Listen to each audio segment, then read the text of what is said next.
எல்லாருக்கும் வணக்கங்க. இன்றைக்கி வந்து பார்த்திங்கன்னா நம்பியூர்லேருந்து தேங்காய் வந்துச்சுங்க. தேங்காய் எடுத்துகிட்டு வந்தோம். இப்போ அது வந்து பார்த்திங்கன்னா காய் பாருங்கள் எப்படி இருக்குன்ட்டு. உடச்சக்கப்புறம் இது வந்து கொஞ்சம் கருப்பு காய் மாதிரி தாங்க, முத்தின காய் தான். பருப்பு வந்து பார்த்திங்கன்னா அந்த பகுதியில் வந்து பார்த்திங்கன்னா தேங்காயோட வெரைட்டி என்னன்னு தெரில, பருப்பு வந்து திக்னஸ் கம்மியாக இருக்குங்க. இது வந்து பார்த்திங்கன்னா அன்னூர் பகுதியிலேருந்து தேங்காய்ங்க. இது பாருங்கள் பருப்பு எப்படி இருக்கு பாருங்கள். இப்போ இந்த ரெண்டு பருப்பு எப்படி இருக்குன்னு பாருங்கள். எதனாலன்னா ஒவ்வொரு ஏரியா பருப்பு ஒவ்வொரு மாதிரி இருக்குது. இதை வச்சு அவுட்புட் மாறுங்க. அவுட்புட் மாறும்போது என்னென்னா நமக்கு வந்து ப்ரைஸ் ஒர்க் அவுட். கொப்பரையோட விலை வந்து பார்த்திங்கன்னா 10 ரூபா முன்ன பின்ன வந்து எச்சு கம்மியாகலாங்க. ஏன்னா தொழில் பண்ணுறவங்களுக்கு இது ரொம்ப முக்கியமான விஷயம். தேங்காய் வாங்கும்போது உடச்சி பார்த்து வாங்குங்க. மேலே இருக்கிறது நம்பியூர்லேருந்து வாங்கிட்டு வந்த காய்ங்க. கீழே இருக்கிறது வந்து பார்த்திங்கன்னா அன்னூர் காய்ங்க. அன்னூர் காய்னா இப்போ குமரங்குன்ற காய்ங்க. பாருங்கள் வெரைட்டி தாங்க. என்னென்னா மேலே இருக்கிற காய் எப்படி இருக்குது, கீழே எப்படி இருக்கிற காய் எப்படி இருக்குதுன்னு உங்களுக்கு தெரியுங்க.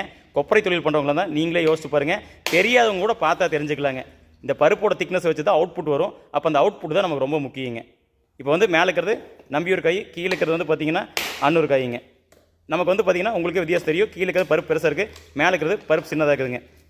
உடச்சி காய வச்சக்கப்புறம் ஒவ்வொன்றும் அவுட்புட் எப்படி வருதுன்னு பார்க்கலாங்க. எல்லாருக்கும் நன்றிங்க.